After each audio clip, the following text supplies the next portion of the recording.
The lecture hall aboard the Zyphorian academic vessel buzzed with the low hum of eager students. They had traveled light years for this exchange program, a once-in-a-lifetime opportunity to study the baffling creatures known as humans.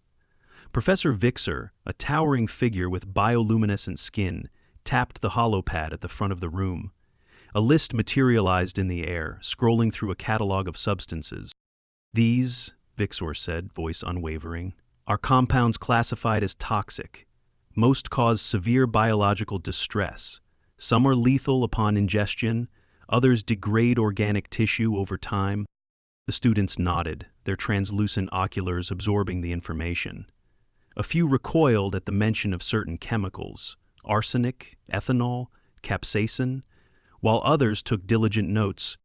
Your assignment, the professor continued, is to observe humans in their natural environment and document their interactions with these substances. The students murmured amongst themselves, some exchanging concerned glances. The human species was already infamous for its reckless biology. The idea that they might willingly expose themselves to toxins was absurd. A field trip was arranged to a human settlement, specifically a bustling marketplace on Earth. The students, disguised in holoshifts to appear less conspicuous, followed their guide through the crowded streets. The air carried a cacophony of scents, some pleasant, others alarmingly pungent. One student, a lanky being named Zalric, paused near a food stand. A human stood behind the counter, flipping sizzling objects on a metal slab. The smell was sharp, almost acrid. Zalric checked his datapad. The substance being applied liberally to the food registered as capsaicin, a known irritant. The human, a man with unruly dark hair and a weathered jacket, glanced up. "You want some?" He held up a small red fruit, its glossy skin glistening under the artificial lights. What is that?" Zalric's voice wavered. "A chili pepper." The man grinned. "You eat it." Zalric hesitated. "This contains capsaicin. It is harmful." The man tossed one into his mouth, bit down, and chewed. His face barely changed, though a faint sheen of sweat formed on his forehead. "Oh yeah," he said. "It burns, but that's the fun part." Zalric recoiled. "You are consuming a biological irritant for enjoyment?" "Pretty much." The man popped another one into his mouth. Zalric turned back to his group. "They are consuming known toxins for pleasure." Another student, Vreln, had stopped at a different stall. A human woman stirred a bubbling pot, the vapor thick and almost suffocating. The student scanned the contents. Ethanol. "You drinking this?" Vreln asked, horrified. The woman chuckled. "It's called mulled wine." She ladled a portion into a cup. "Warms you up." "This is a neurotoxin." Vreln's appendages stiffened. "It damages cognitive function." The woman raised an eyebrow, then took a slow sip. "Only if you have too much." The students exchanged glances. The list of toxic substances was shrinking not because humans avoided them, but because they seemed to consume them at an alarming rate. A commotion drew their attention. A human pulled something from a bag, a dark, oblong object with an unmistakable odor. Vixer's eyes widened. "Is that—" "Fermented fish," the human said proudly. "Strostrom." Zalric's datapad emitted a warning sound. "That contains hydrogen sulfide. It is toxic." The human laughed. "Yeah, it stinks, but if you get past the smell, it's not bad." One student nearly collapsed. How were they alive? Vixer, for the first time in his long academic career, had no answer. Vreln had not recovered. The field trip had ended, but the horrors lingered. The sheer indifference with which humans consumed hazardous substances defied every biological principle the Zyphorians understood. It wasn't just reckless, it was incomprehensible. Back aboard the academic vessel, the students gathered in the observation chamber, reviewing their findings. The display flickered with footage from the market. A still image of the human biting into a chili pepper remained frozen on the screen. Zalric pointed at it. His biological response was evident: perspiration, increased respiration, but he continued consuming it. Vreln's appendages curled inward. "They intentionally induce distress upon themselves. What possible evolutionary advantage does that serve? They appeared to derive enjoyment, Zalric said. The one consuming ethanol even described it as warming. Professor Vixer observed silently, his luminescent skin dimming with thought. We must verify whether this is an anomaly or a widespread trait. A plan formed. Direct experimentation would be necessary under safe, controlled conditions, of course. The Xiphorians arranged a formal diplomatic exchange, inviting a human delegation aboard their vessel. The humans accepted with alarming enthusiasm. Several days later, the delegation arrived. 3 humans, each appearing unremarkable by their species' standards, stepped into the chamber. The leader, a woman named Captain Reyes, surveyed the room with open curiosity. Beside her was a man with a scarred forearm and another who carried a steaming cup of something the scanners flagged as caffeine-A stimulant. Vixer addressed them directly. We have been conducting research on human biological tolerances. Your species displays an unorthodox relationship with hazardous compounds. Reyes exchanged a glance with her team. Sounds about right. Vreln hesitated before speaking. We wish to understand your limits. Would you be willing to demonstrate? The humans seemed far too eager. A controlled environment was prepared. The Xiphorians arranged a series of test substances, each flagged as dangerous by their medical databases. The humans sat before them, unconcerned. The first test involved capsaicin concentrate far beyond what the market samples had contained. The scarred man, who introduced himself as Davis, dipped a piece of neutral food into the searing liquid and chewed thoughtfully. A moment later, his face reddened, his breathing quickened, and yet he grinned. Ooh, that's got a kick. Vrelin's appendages twitched. You are experiencing acute pain. Davis exhaled sharply. Yeah, but it's a good burn. The Xiphorians exchanged uneasy glances. The next test involved ethanol in increasing concentrations. Reyes took a sip of the provided sample, nodded, and gestured for a stronger dose. This is quite mild, she commented. The Xiphorians recalibrated. A more potent variant was provided. Reyes took another sip, exhaled, then leaned back with a satisfied expression. Vrel checked the readings. Your cognitive function should be impaired. Reyes laughed.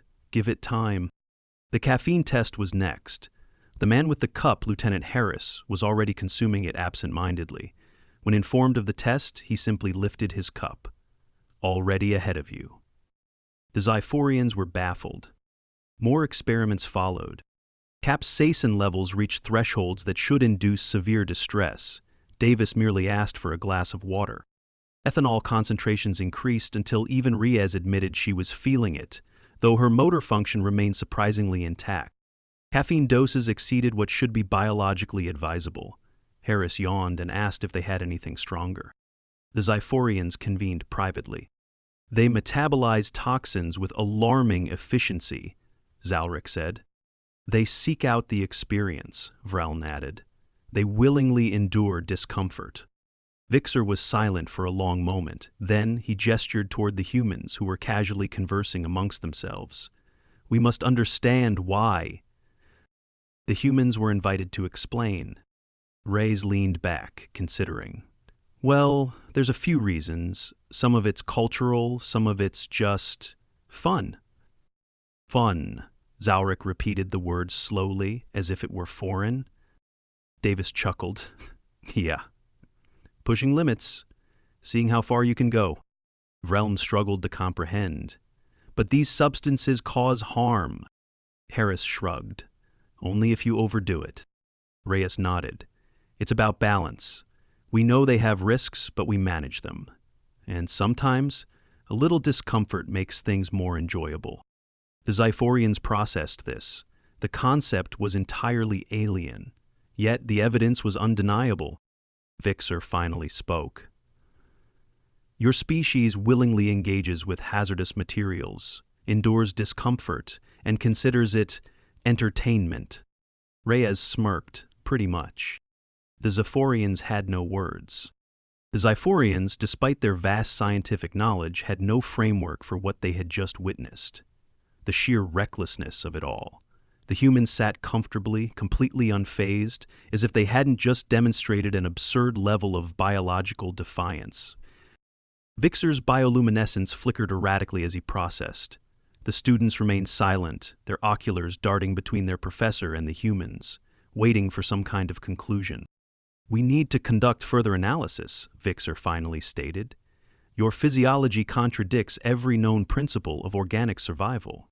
Reyes stretched her arms above her head. "Sure, what do you have in mind?" The humans' ease unsettled the Xiphorians more than anything. They should be defensive, concerned, at least mildly hesitant. Instead, they leaned forward with interest, as if they were the ones conducting the experiment. Vixer gestured toward the adjacent lab chamber. "We must examine your biological responses in controlled conditions, particularly your recovery process." Davis exhaled sharply, rubbing his stomach. "That's probably a good idea. That chili's already making its way through." The students recoiled as one. The lab was prepared swiftly. The humans were placed in separate diagnostic pods, surrounded by scanning equipment capable of measuring everything from neural activity to metabolic breakdown. The process began immediately. The first anomaly surfaced within minutes. Verellen adjusted the scanner. "Their cardiovascular systems are highly variable." Harris, still reclined in the pod, raised an eyebrow. "That a bad thing?" Zalric hesitated. "Your heart rate fluctuates significantly. It should indicate distress." Harris shrugged. "Depends on what you were doing before the scan. Caffeine probably bumped mine up." The students exchanged glances. That was another problem. The stimulant had been consumed casually, yet Harris's body adjusted as if it were normal. Reyes tapped the side of her pod. "We adapt. If we stress our bodies, they compensate. Exercise, diet, even environmental shifts, our systems adjust over time." Vixer's bioluminescence dimmed. "You mean to say that repeated exposure to hazardous substances increases your tolerance?" Davis stretched his arms behind his head. "More or less. Take alcohol. If you drink regularly, your body processes it differently than if you never touch the stuff." Veren's appendages curled. "You deliberately expose yourself to toxins to increase resistance?" Reyes smiled. "We call it building a tolerance." The silence that followed was profound. The scans continued. The humans' digestive systems displayed resilience that defied logic. Capsaicin, which should trigger severe distress, merely activated pain receptors temporarily before being processed with little consequence. Ethanol, despite its neurotoxic properties, was metabolized at varying rates, with Reyes' system clearing it faster than expected. Even caffeine, a stimulant that should induce irregularities, seemed to integrate seamlessly into Harris's physiology. Hours passed. The humans remained unfazed. Eventually, Vixer addressed the final and most perplexing observation. "Your bodies sustain damage, yet you do not appear concerned." Reyes glanced at Davis, whose scarred forearm rested against the side of his pod. "We heal." Vixer's oculars widened slightly. "Explain." Davis lifted his arm. "This? Got burned pretty bad a few years back. Skin grew back. Not perfect, but functional." Zalric's appendages tensed. "Your body regenerates?" "Not instantly," Davis clarified. "But yeah. Cuts close, bones knit, burns heal over time." Veldenez's oculars flashed. "Your survival rate must be astonishing." Reyes exhaled. "Depends. We take a lot of risks. Some don't pan out, but yeah, we're tough." Vixer studied them for a long moment. "You willingly endure hazards, adapt to them, and recover from injury with remarkable efficiency." Harris smirked. "Pretty much." The Xiphorians had no words. Again, the Xiphorians had planned for a controlled study, but what unfolded next shattered even their most speculative theories. The humans had demonstrated resilience, adaptability, and a baffling willingness to subject themselves to discomfort. But no one had anticipated what would happen when that resilience was tested beyond casual consumption. The first sign of trouble came 6 hours later. Davis, who had consumed the highest concentration of capsaicin, shifted uncomfortably in his seat. He tapped his fingers against the armrest of the diagnostic pod, his breathing steady but noticeably deeper. Vixer observed him closely. "Are you experiencing distress?" Davis exhaled through his nose. "Nothing I can't handle, just stomach's letting me know it's not happy." Zalric adjusted the scanner. "Your internal temperature has risen. There is evidence of increased acid production." Davis let out a dry laugh. "Yeah, that's about right. Spicy food does that." Vreln's appendages twitched. "You knew this would happen?" "Of course," Davis said. "Doesn't stop anyone." The students exchanged glances, their oculars flickering with disbelief. The human had knowingly ingested a substance that was now actively disrupting his internal chemistry, and yet he treated it as an expected inconvenience rather than a serious medical event. The next anomaly emerged with Reyes. The ethanol had worked its way through her system, but the scanners showed something the Zyphorians hadn't anticipated. Her liver was processing the compound at an accelerated rate, breaking it down with remarkable efficiency. Vixer pointed at the readout. "Your metabolic function is compensating for the toxin. Your body is actively neutralizing it." Reyes nodded. "Yeah, that's what livers do. Filter out what shouldn't be there." Vreln studied the data. "But the process is not uniform." Reyes stretched her arms. "It varies from person to person. Some people can handle more than others." Zalric's appendages tensed. "Your species has an internal filtration system that adjusts dynamically?" "More or less," Reyes said. "It's not perfect, but it gets the job done." Vixer remained silent for a long moment, processing. The humans had a built-in detoxification system, one that adapted to exposure. It was no wonder they could ingest hazardous substances with such alarming regularity. Then Harris provided the final shock. The caffeine had been circulating in his system for hours, and yet, instead of exhibiting signs of distress, he looked perfectly alert. If anything, he seemed more at ease than when they had started. Zalric adjusted the scanner. "You should be experiencing irregularities in neural activity." Harris glanced at him. "Like what?" "Erratic impulses, overstimulation, potential cardiac strain." Harris chuckled. "Nah, this is normal for me. If anything, I'd be worse without it." Vreln's appendages curled. "You require the stimulant to function?" Harris nodded. "Some people do. Not a full dependency, but it helps." The students recoiled. This wasn't just tolerance, this was integration. The humans didn't merely endure toxins, their bodies adapted to them, sometimes even relied on them. Then Davis groaned. Everyone turned. He pressed a hand to his stomach, his jaw tight. Vixer stepped forward. "Your condition is deteriorating." Davis shook his head. "Nah, I just need to walk it off." The Zyphorians were horrified.